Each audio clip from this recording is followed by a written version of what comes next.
Hello, literacy leaders and champions. Welcome to Literacy Talks, the podcast series from Reading Horizons, dedicated to exploring the ideas, trends, insights, and practical issues that will help us create literacy momentum. Our series host is Stacy Hurst, professor at Southern Utah University and chief academic officer at Reading Horizons, where reading momentum begins. Joining Stacy are Donnell Pons, a recognized expert in literacy and special education, and Lindsay Kemeny, a Utah-based elementary classroom teacher. Today's episode is all about writing and the connections between early literacy learning and the growth of students' writing skills. From building handwriting fluidity to writing craft, this episode connects the dots. Let's get started.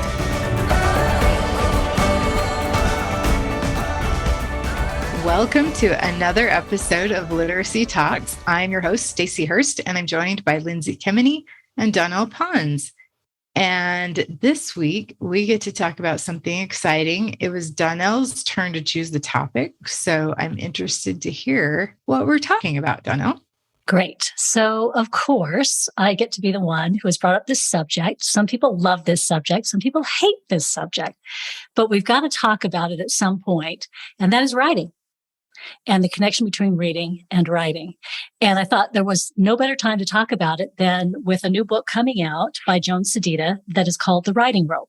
And some folks may have already received their copy. It came out just a few weeks ago. And what I like about it is there's enough of a sort of image that is familiar to us of something called the rope, right? She's calling it the writing rope, and it's similar to the reading rope that we've heard about from Scarborough's reading rope. And this one mirrors, it has these categories and it has the strands. And so it's kind of a nice way to talk about writing and how important it is. And that our conversation isn't over at reading. It begins with reading, right? And ultimately we want really excellent, fluent readers and writers. And we want it to be fully literate. That's called the full complement of literacy. And so writing has to come into the conversation. One of the things I kind of want to acknowledge is in the book, Joan is quick to point out that the research that she's leaning into, most of it's been conducted for fourth to upper grades. She acknowledges that. A lot of this research about writing is about fourth to upper grades. And then I was also looking at another book that is by William Van Cleve on writing, which is another really excellent book. And William Van Cleve is talking about handwriting, which obviously is going to be part of what we talk about in the writing rope. And he acknowledges that a lot of the information about handwriting is research from third grade, just up to third grade. So that's kind of interesting. So we have to acknowledge at the outset from this conversation that there may be gaps in research and how much it's telling us about what is appropriate in what grades and how you make these transitions from one grade to the next, because there does seem to be, and I think others will acknowledge, a kind of gap between what are students expected to do and have under their belt from third grade into that big transition to fourth grade. And it seemed to me that I was almost witnessing another one of those. We learn to read in the K through 3 space that we're all so familiar with this thing that's said. And then from fourth grade and above, you're reading to learn. And it almost looked that way to me when I was looking at a lot of the information and material, is that kids were expected to have these writing skills, fourth grade and above, but I was seeing a gap between third to fourth. So this will be a really interesting conversation for all of us, because all of us have different backgrounds. And Lindsay, you're going to weigh in that K through 3 space. So it'll be really nice. We're going to be looking at different materials. So if some of you out there, listeners, have the book, The Writing Rope, and you've just picked it up, that's fantastic. We'll be in those first few pages because we're just going to be looking at that general outline of what is the writing rope. If you have letters training or you're receiving letters training, because that's something that a lot of teachers are receiving across the country, then you might want to dive into Unit 2 of your letters training if you're there in Unit 2, and some of the writing pieces that Louisa Moats has that are pages 250 and on. So there might be some information there that might be shared as well. And then William Van Cleve, now and then I'm going to refer to his writing curriculum that he has. It's so phenomenal. But to start this conversation going, let's dive in. I know Lindsay and Stacy both have a copy of The Writing Rope, the book, but we're just really going to be on page 4. And we're going to be talking about those 5 critical skills that then have bullet points under them. That's why it's kind of familiar. It looks a lot like the reading rope. And it's done intentionally for that reason. I'm going to kind of name those 5 and then have us talk about some of those basic ones. So it kind of has a grade of the higher level skills, so to speak. And there's transcription, which is spelling and handwriting or keyboarding. There's writing craft, which is word choice, awareness of task, audience, purpose, literary devices. Text structure, which seems to have the most bullet points. That's narrative, informational, opinion, paragraph structure, patterns of organization. That's description, sequence, cause and effect, linking and transition words. So that seems to be pretty heavy in text structure. There's syntax, which is the grammar and syntactic awareness, sentence elaboration, punctuation. The top is critical thinking. It has 2 bullet points: generating ideas, gathering information, writing process. That's the organizing, drafting, writing, revising. Those are those rough 5. So I want to start with, down at the base there, transcription. And just have Lindsay first and then Stacy, maybe in that order. Stacy, you can be thinking. I'm giving you some think time. You're so lucky. I love it when people do that for me. But Lindsay, I'll have you go first about transcription. That's that spelling, handwriting, and keyboarding. Talk about the emphasis in the grades that you teach and how far does it get and how much of that is really connected to writing. Oh, it's so important. I mean, this is the foundation of writing. And if they cannot form their letters fluently, that's going to impact them a lot moving forward. It's just going to take so long. And if it slows them down, so if they have to stop and think, wait, how do I form the E again? Then, by the time they remember and get the E, they've forgotten what they wanted to write. So it's so important, kindergarten and first grade, that we spend time on handwriting, and not just handwriting, but getting it fluent. So I just think that's huge. And of course, the spelling too. And this is like our segmenting practice with phonemic awareness really comes in here, where they're listening for the sounds in the word and then writing them. And I like to have them say the sounds as they're writing to help kind of solidify those sound spelling correspondences, right? So, and then really another thing about the handwriting is I'm teaching first grade this year, and a lot of them come to me and they're forming all the letters incorrectly, which is just not going to be as efficient. So they're forming them from the bottom, or, and their handwriting is going to look so much better if we can get them to do the strokes the correct way, and starting from the top is huge. A lot of time is spent here. Yeah, like I said, it's big. And then Stacy, how about you? And also maybe Stacy, give us a little feel for teacher preparation courses and how much time do they spend on this very critical skill, as Lindsay has said, for teacher prep? Well, you've heard me say on here before that we don't have enough at my particular university, and this is probably the case throughout the country, but we don't have enough courses to cover everything we need to. And so handwriting is typically the thing that gets kind of the short shrift. We do address it, but don't spend a lot of time on it. I make sure that I remind my student or teach them that there is a lot of research that says that letter recognition is a really good indicator of future reading proficiency. And so we can't shortchange handwriting, because that's the best way to get letter recognition into long-term memory. I also am famous for saying, it's not me, I'm sure I picked it up somewhere, but when we're talking about things that need to get into the brain, everything is slow before it's fast, right? Before it's automatic. Letter formation is a really good way to have our students identify those letters automatically, which seems counterintuitive initially, but spending that time on it. And then I think with spelling, and I'm thinking back to my time in the classroom as a first grade teacher and as a literacy coach, that of course is going to develop over time, just like Scarborough's reading rope, the writing rope, I imagine would be the skills on that would develop in the same way. But I think it's also connected to the writing process, because it depends on what a student knows when they're writing connected text, what you hold them accountable for. So spelling was something that was fun for me as a teacher to watch progress across the first grade year, because it just got better and better. Yeah, that's really interesting. And Stacy, just to prove your point and to kind of, back up your point, William Van Cleve in his writing curriculum on one page, it really stood out to me. He said, currently teacher education in handwriting is neglected. Graham also found, this is a study by Graham, that while 90% of first through third grade teachers taught handwriting averaging 70 minutes of instruction per week, only 39% claimed their students' handwriting was adequate. And it should come as no surprise then that only 12% of teachers in this same study by Graham said they received adequate preparation to teach handwriting in their college education courses. So that speaks to what you were saying about there just isn't enough time period for these really critical skills. And we should evaluate that, how much prep we're giving teachers to teach the critical skills, right? That's another piece of all this. The other thing you mentioned that was really important too, Stacey, that Van Cleve also talked about, he made a comparison and said that phonemic awareness is to reading what handwriting and handwriting production is to writing.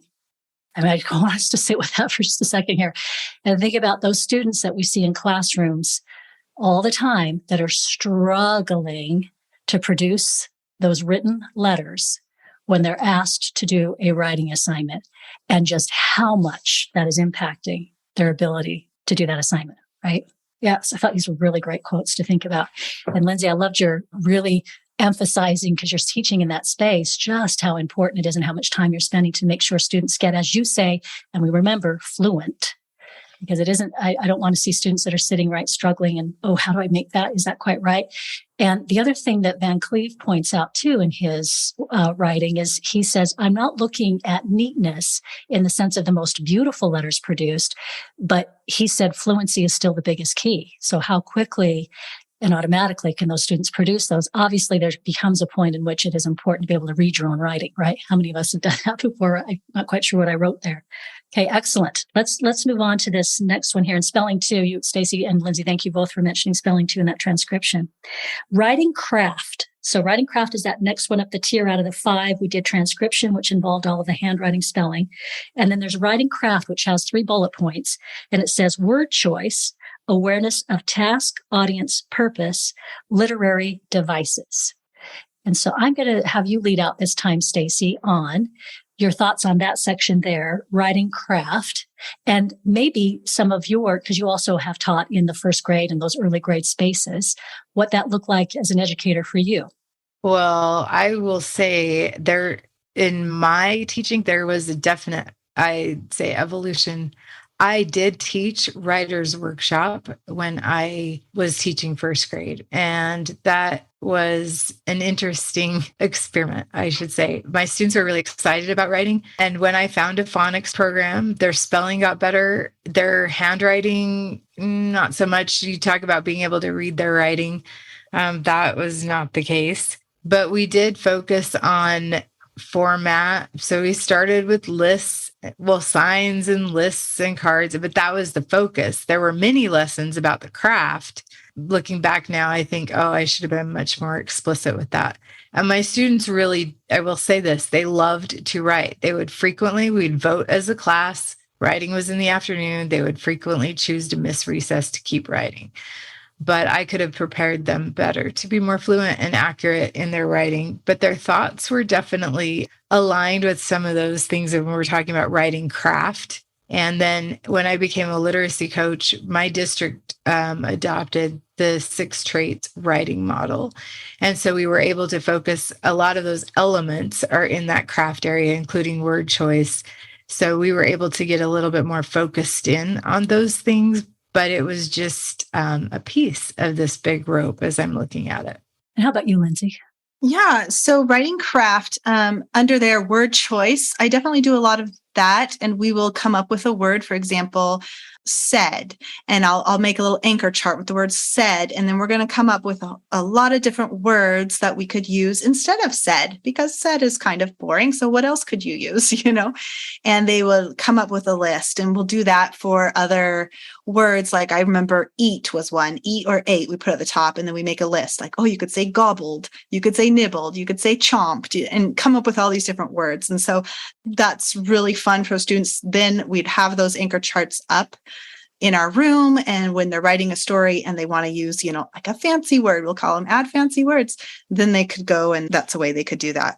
awareness of the task and the audience and your purpose is something I feel like I can work on a little bit more, but thinking about, talking a little bit more about who are we writing for? And that can make their writing a little bit more meaningful. And then I just think the literary devices, I think it's just really interesting because I feel like that is much more higher than a foundational skill. And in her book, she has this under foundational skills. And I feel like literary devices is much more complex. So, and this in her book, she talks about this is things like allegory, allusion, dialogue. Well, dialogue is something we could work on, but, foreshadowing, hyperboles, that seems really advanced to me. Yeah, that's interesting. Just listening to the two of you talk, I'm thinking about most of the time I have students who struggled all the way through their education with reading, and it impacted their writing as well, clearly. And then now as adults, they're expected to have skills that they don't have, but yet day to day, they're expected to make decisions, work with text. And so you don't have the luxury of saying, oh, we'll get to that later, right? When you're ready. But you do, in a way, you are going to teach them on a trajectory and make sure you fill in and give them the skills that they need. But you're also trying to meet needs where they are. And I'm thinking that a lot of the devices that the two of you were talking about that you used in your classrooms and the things that you saw happening with your younger students, in a way, I see that with my adult students too. I take those same strategies, but we're working with higher level text, but we're still taking it apart, asking questions, that sort of thing. So I think that's kind of interesting. And Lindsay, when you were talking about hyperbole and that sort of thing, I was thinking of even my young kids at home, because I love reading and writing. And what's interesting is that when we talked about hyperbole, once the kids had that down, it was funny. They'd walk through the house and somebody would yell out something that was clearly hyperbole. And then another kid from another room would say, that's hyperbole. So it's interesting once that becomes a part of your awareness, how you start to notice, right? Mm-hmm. So I thought it was interesting when you said, and we could certainly do something with, quotations and narrative, that sort of thing. And you're absolutely right, making students aware. The other thing that I thought was really fascinating on the writing piece, and particularly here when we're talking about how do you engage young people in this particular part here where we're talking about text structure, the narrative and all that sort of thing, we're really starting to get into looking at what are we reading. And I thought of an opportunity I had years ago to go to Nicaragua.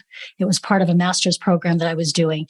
And there was a gentleman there who had been part of a literacy movement in Nicaragua when they gained independence. And he was also part of the major predominant religion there. And he said, I was tasked with, by the government, we want everybody to be literate. And they had a really aggressive goal within a few years. And his task was massive because it was a rural country. He would have to send people out into very rural areas, coffee growing and that sort of thing, and teach people to be literate. How do you do that? What was really fascinating is there were two key pieces of his strategy. There were many other things, but I'll just do the two because they've stuck with me. He sent college students out and he gave them all a uniform. It was Levi's, dungarees, a shirt, and then they had a hammock that they could sleep in, and they could sleep with the family that they were teaching. And he sent them up into the hills to literally go live with families and teach in their communities. And we asked him what documents, so what did you give them to use to teach? And he said, we asked the instructors, these young people, to go and ask the family, what documents do you have in your house that you've never been able to read? What precious documents do you have that you would like to know what they say? And every time family members would come with letters from other family members that they had been sent that they'd never been able to read, but had held on to for 10, 20 years.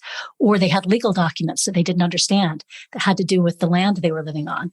And they taught through what was most important to the learner. So I've never forgotten that piece. He said it was absolutely critical.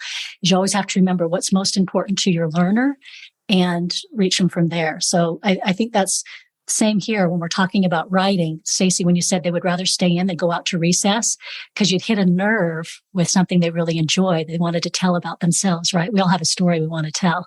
That's that key piece to writing. Get all the resources discussed during Literacy Talks podcast episodes and stay up to date about webinars and other special events from Reading Horizons. Go to readinghorizons.com/literacy talks and subscribe to our podcast digest so you're always in the know about everything literacy. Yeah. And, as you were talking, I love that, making it relevant, right? And a lot of these skills, to Lindsay's point, first graders have a hard time understanding sarcasm, let alone idioms, right? Like they take those things really literally. But I am thinking of a specific approach I was taught in my pre-service education, and it was the language experience approach. So a lot of writing instruction in those early grades, especially, and I don't think this should ever go away, right, is modeling or using just having your students, especially first graders, watch you create something. And we did learn about dialogue in my classroom. That language experience approach really led to that because you have an experience as a class and then you ask them to talk about it and they watch you write down what they say. So we talked about quotation marks and dialogue. And then I took it one step further, I should say. This was my own spin for sure. So it wasn't a pure language experience approach, but then we did use that text to highlight spelling related to our phonics instruction. And I did that in my English language development classes too. So I love that you're pointing that out. It's really important to keep it personal and relevant, right? Thank you, Stacy, because it takes us up to the next two, syntax and critical thinking. Those are those last two of the 5. And Lindsay, you have an activity that you were chatted about even just a week ago that you do with your students that is very much what Stacy just said about involving all of those. Can you relate that? You know what I'm talking about when you said you sit in front of your students and together you create. And just back to writing craft or the literary devices, I was saying, I think if you like pull that out and you're doing, okay, one lesson on figurative language, right? And I think in the younger grades, you're just going to have to do a lot like separate before you're expecting them to put it into a writing, And so that's where I'm like, wow, foundational, really? I think it would take a lot for them to be able to do it independently. But yeah, so we do a lot of oral language is definitely going to play into your writing. So we're going to create a story all together. And there's a couple different ways I do this, but, we're going to come up and like today we are doing it and we're doing hand motions and we're saying, we start, who's in the story? Where are they? And we kind of do our story opening. And then we're saying, one sunny day out in the country, a brown dog went for a walk. And we all kind of do little actions to help us. And then I'll say, what happened next? And we decide what happens next. And we have this whole story that the students are going to practice orally retelling all together. They're going to orally retell it with their neighbor. They could say it a little different. And that's great because they're working on their language skills. And then I'm going to write in front of the whole class.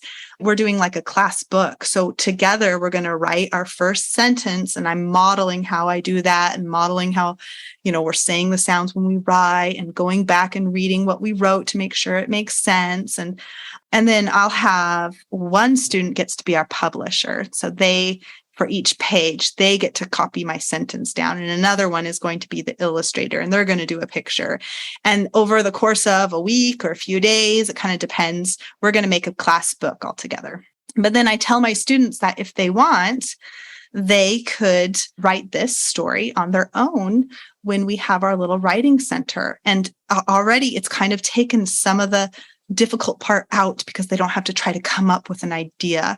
They already have the idea and they've orally rehearsed it. So then now they can just practice writing it. And this was an example of narrative, right? So we're talking, look, the next one is text structure. So we're kind of talking about our story opening has to, have our character and what they're doing and where they are, and then what happens next, and so on. Lindsay, I love the way you describe that too, because it's just like that rope coming together with all the strands and it makes one very strong rope, right? As you've moved, and you can move up and down those strands that go into the rope because all of them, once they're in the rope, you need all of them and you're moving between all of them. We're relying on one here and another one there. So I love the way that you describe that. And for older students, there's an experience that I had years ago. It taught me so many lessons. And when I was listening to you speak, Lindsay, I thought of so many things that were similar that were occurring with this older student in a classroom setting.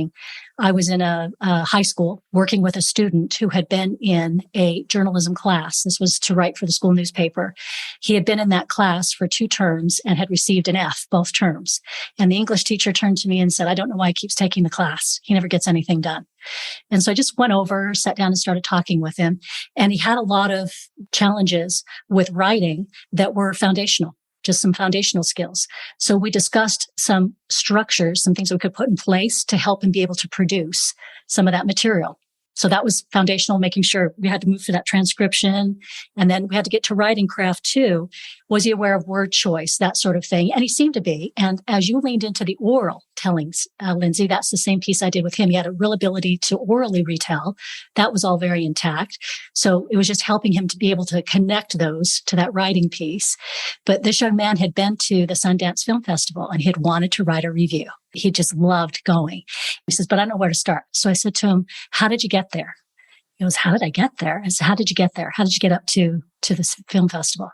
Well, I drove my car. I said, what was the weather like? Well, it was snowing outside. Actually, it was really cold. So, oh, that's a great setting. I love that setting. So you're driving up there to this film festival. It's in the snow.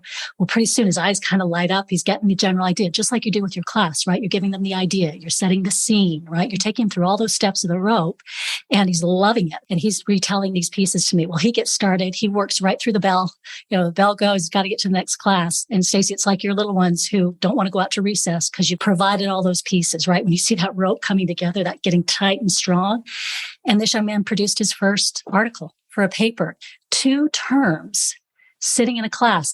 That's the one thing too, is if someone's that determined to be there, that they'll take an F for 2 terms, they really want to learn, right? Mm-hmm. So that's the other thing, is recognizing that all of those kiddos have a desire at some point to tell a story, no matter what that story is, right? Stacey, I'm going to lean back into you. How do you help your teachers, your pre-service teachers, get this excitement for being able to teach these things? Well, I think that's a good question. And it comes partly from them wanting to be a teacher in the first place. Like, you tap into why.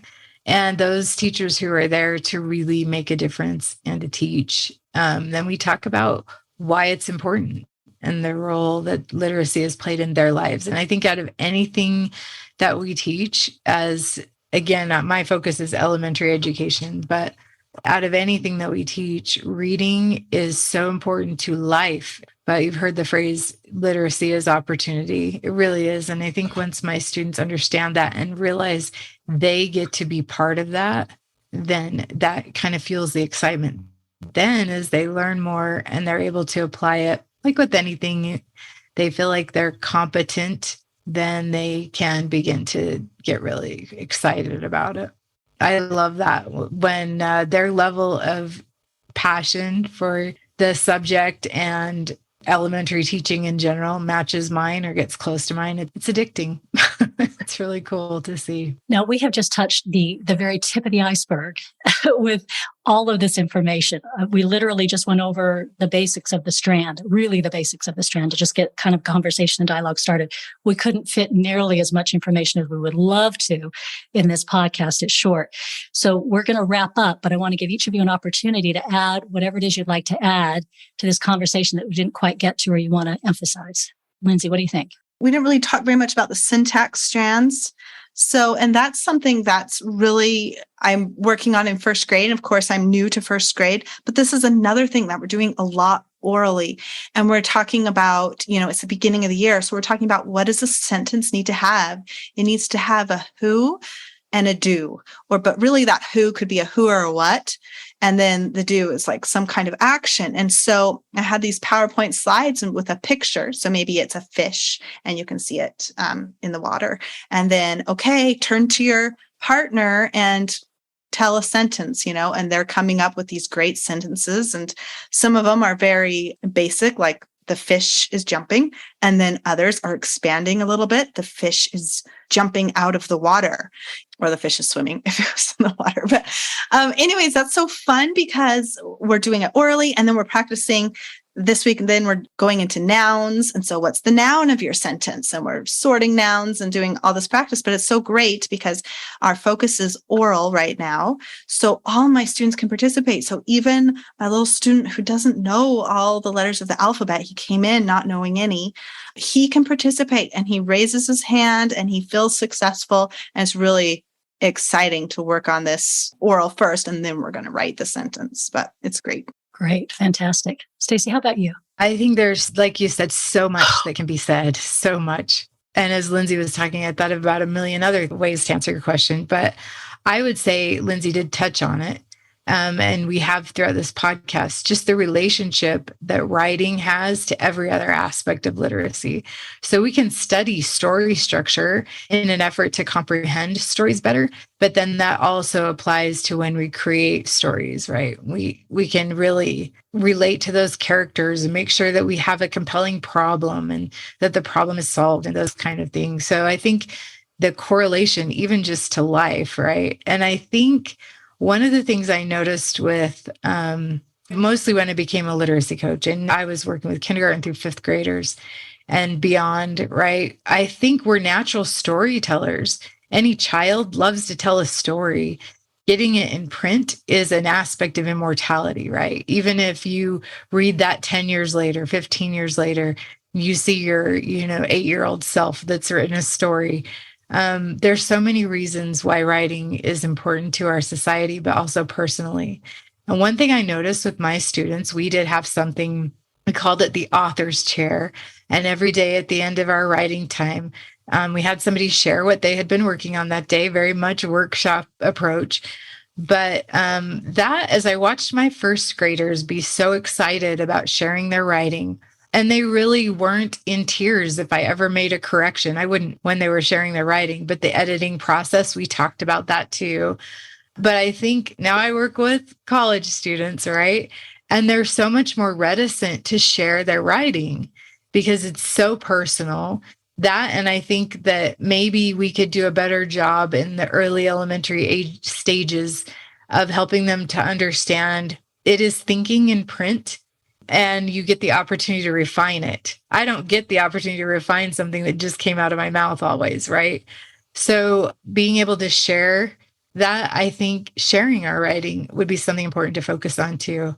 And I know that that is a lot, but I think that would be really great for our students to be able to learn early on. So something Stacy said just kind of reminded me, I wanted to point out again, one way to improve their reading comprehension is through their writing.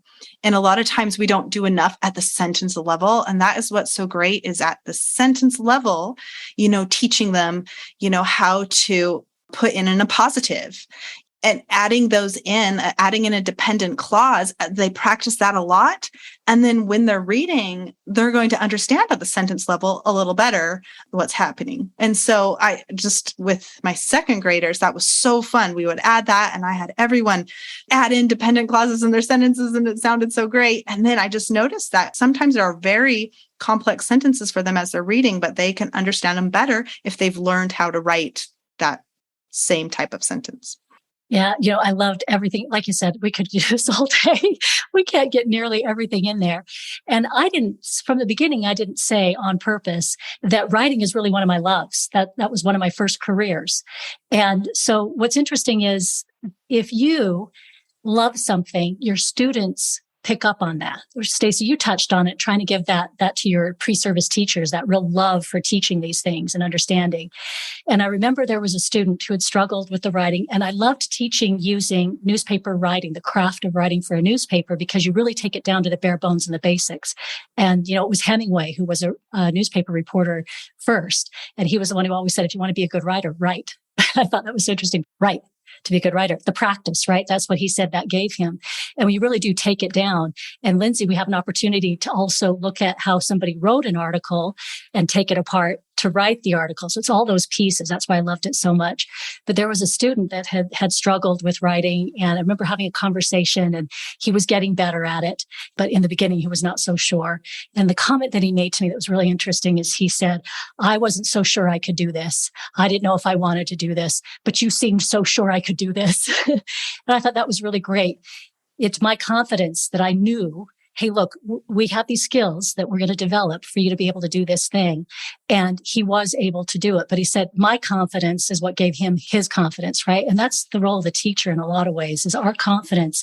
And our confidence comes from all the knowledge, right? And that's what we're doing here today, is sharing, learning, giving information to each other. And that's how we're going to become those teachers that give that confidence. So this was a great conversation. Thank you, guys. Yeah, thank you, Donnell. And, I think Lindsay and I have talked about this before with you, Donnell, but as elementary teachers, even in our pre-service education, that's a whole other course, right? If you just had a writing class, that would be great. But also in the materials that we're traditionally given to teach, there's a dearth of information there, meaning not very much. And I have found the Literacy How series. They have one that's on syntax. It's really great. In fact, they have an online course right now on the sentence level syntax, I believe. But that's a good resource. And just before we close, Donnell, you've mentioned already William Van Cleve's work. Of course, Dr. Sedate's Writing Rope. We're going to be referring to that. But to your point, that is in those upper elementary grades as well. Lindsay, what are some resources you've found useful to focus, especially in that K2, K3 space? Yeah, the Syntax Project 2022, if you just put that in Google, there's all these free PowerPoint slides, and it goes from, very beginning K. I'm not sure what grade it goes up to, but I think all the elementary grades. And they have these PowerPoints all ready for you, and you can just go in, and that's been awesome. And so that's what I was saying. I was doing a lot of that orally first, working on the, a complete sentence and a noun. We're going to do verbs next week. And it's so great. It's all there for me. So that's been awesome. It's free. Great. And Donnell, you started out as a writer, but I will tell you, teaching writing really developed a desire in me to be better at it. And I do appreciate things like word choice, making sure we use the exact right word or the word that as the author you want to convey. I think there's so much power no matter what grade or age you're teaching. As soon as somebody can start identifying as an author, and we all are, then I think that's really powerful. So thank you, Donnell. What a fantastic conversation.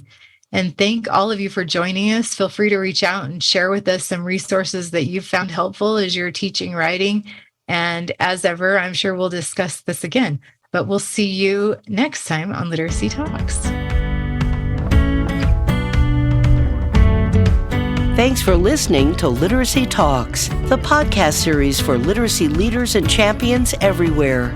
Literacy Talks comes to you and your colleagues from Reading Horizons, where reading momentum begins. Visit readinghorizons.com/literacy talks often for resources, ideas, and great literacy learning conversations. Subscribe to our podcast digest, and you'll always be up to date on all things literacy. See you next time.